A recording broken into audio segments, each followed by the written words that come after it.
Hello everyone, welcome to another episode from Chedexcel.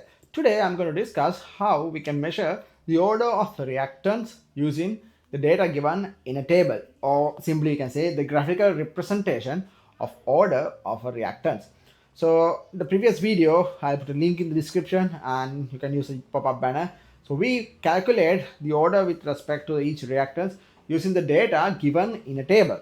Today we are going to see how this order can be calculated using the data given in a graph, or we can simply draw a graph and we can calculate the order by looking at the graph. So that's what we're going to do. This is second method or second way of measuring the order with respect to a reactant.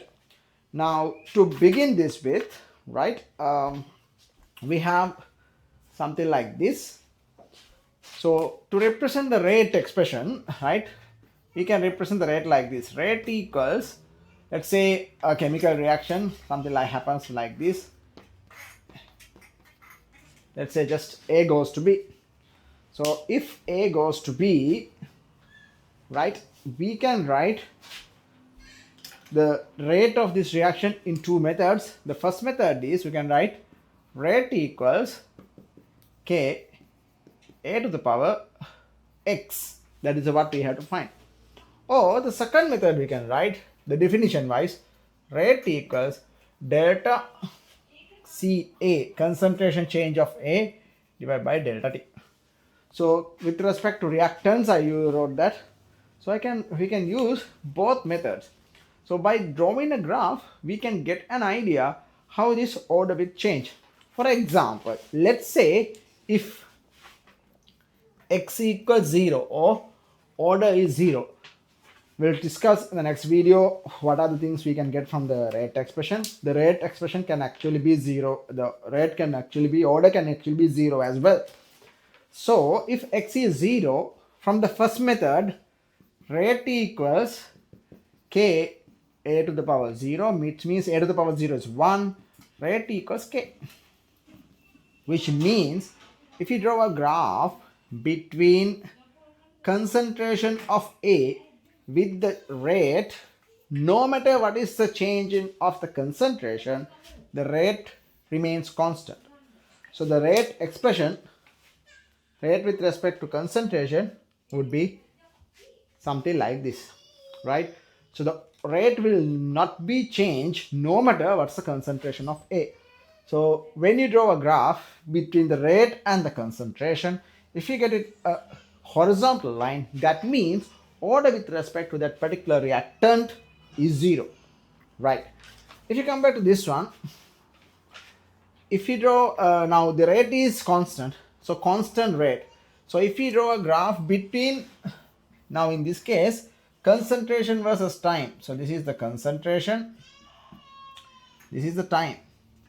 So if you draw a graph between concentration versus time, these are the common things. We draw the graph either rate versus concentration or the concentration bit and the time. What happened is delta C over delta T means y-axis over x-axis, which means this represents the gradient. So the rate actually represented by the gradient. Now the previous one, we know if the order is 0, the rate is constant. Rate constant mean constant gradient. We should have to have a constant gradient. And the other thing is, what is the concentration? This is concentration of the reactant. With the time being, concentration of reactant should decrease and it should have a constant gradient.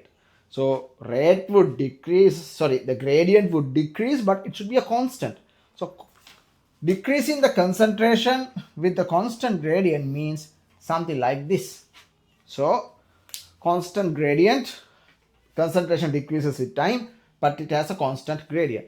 So if you get a graph like that, when you draw a graph between time and concentration, if you get it a straight line like this, then again we can say the order with respect to that concentration or the reactant A is 0.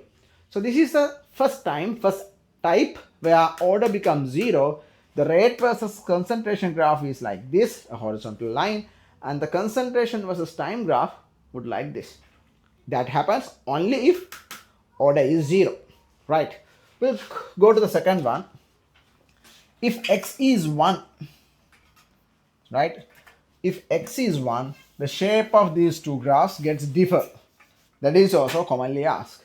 If x is 1, now this is a to the power 1. So this is what? Y equals mx type graph, right? K a to the power. So no matter what is the value of a, rate should go with rate to concentration. Y equals mx type. K represents the gradient. So now our graph should go through the origin. It should be a straight line going through the origin, right? It should be the straight line going through the origin. This should be the straight line, not a curve, right? It should be a straight line going through the origin.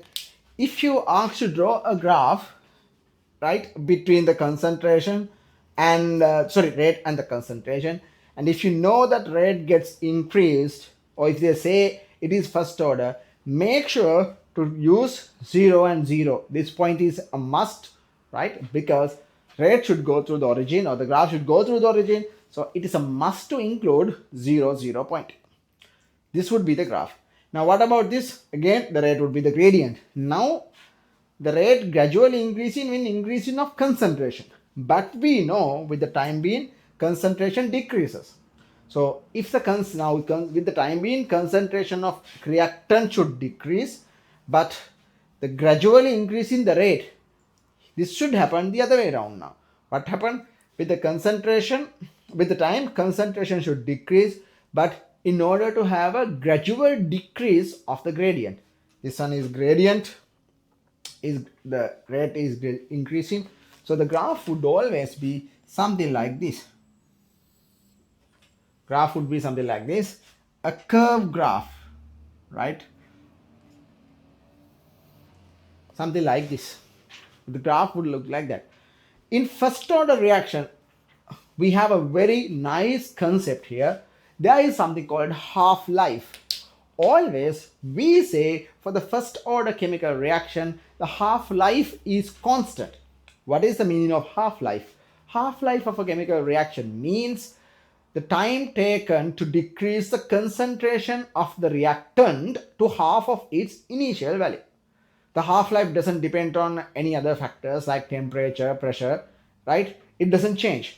So no matter what is the concentration we started with, always for the first order reaction, time taken to decrease the value from half from its initial value is constant, which means, let's say our value is C here, right? C can be any value. To decrease value from C to C divided by 2, let's say that value is here. That is what we call as half. We call it as half-life T half. From C over 2 to another half from that value, let's say C over 4. That is the another half-life.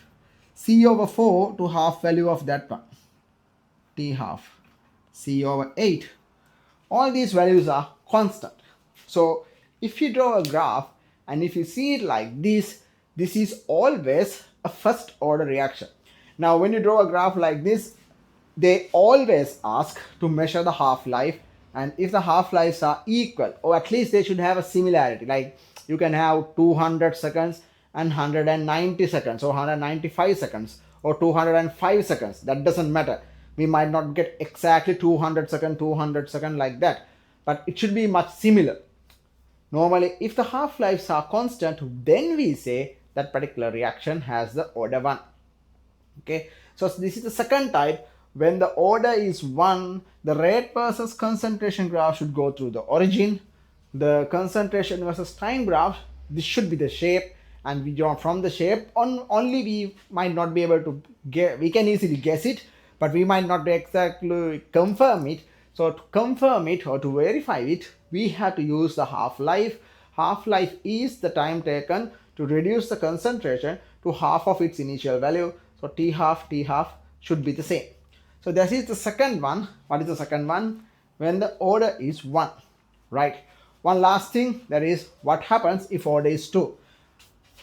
Up to now means I am recording this in 2024 March, and so the latest papers we have got is 2024 January. So up to now, there is not a single paper they ask to draw the second order reaction graph, but the concept they have tested in the MCQs. So we'll see what they are talking about, if what we can talk about if the order is 2. So rate is delta C over delta T, which is the gradient. If the order is 2, now what is this? K a to the power 2. This is y equals mx squared type. So those who have done maths really know this. So if the graph is y equals mx squared, the graph should go like this, right? Again, it should go through the origin, right? It should go through the origin, and the graph is like this. Oh, it should go to the origin. Okay, like this. Y equals mx squared type. But if we draw MCQ, they have asked, instead of concentration of A, if you draw it as A squared, then it should go through the origin. If you draw with respect to concentration squared, but mx squared type comes if the order is 2. What about this one? Now, with the time, the concentration should decreases again, yes, but now it should drop significantly because the gradient increases dramatically. If you measure the gradient of this one, the gradient increases dramatically. So this one dragged, right? If you measure it, this will drag too long, right? Or simply the values will not be able to guess that easily. So graph would looks alike as the first order, but the half-lives won't be constant. So simple idea you have to write it. If it is second order, half-lives, let's say half-lives, are not constant. Half-lives are not constant, right? It will have a increase in value, right? Half-lives are not constant. So that is how we can guess whether the order of the reaction is 0, first or 2. Second order, not that much they have asked, but very much questions they have asked about 0 order, and even more they have asked about first order chemical reaction. For the MCQs, it's a must to remember the rate versus concentration and the concentration versus time graph. It's a very common MCQ, right? So this is how we can predict the order of the reactant using the graph. So that is the second way we can measure the order with respect to a reactant. So as I told, I have discussed the first method, or using the table, how to measure the rate. So this is the second one, and a previous video you can watch from the link I have given in the description. So if you feel like if this is helpful, give a thumbs up and consider subscribing, and you can share this with your friends and subscribe to Chedexcel so you can watch more videos how you can get the idea of Chedexcel chemistry. Thanks for watching. Bye.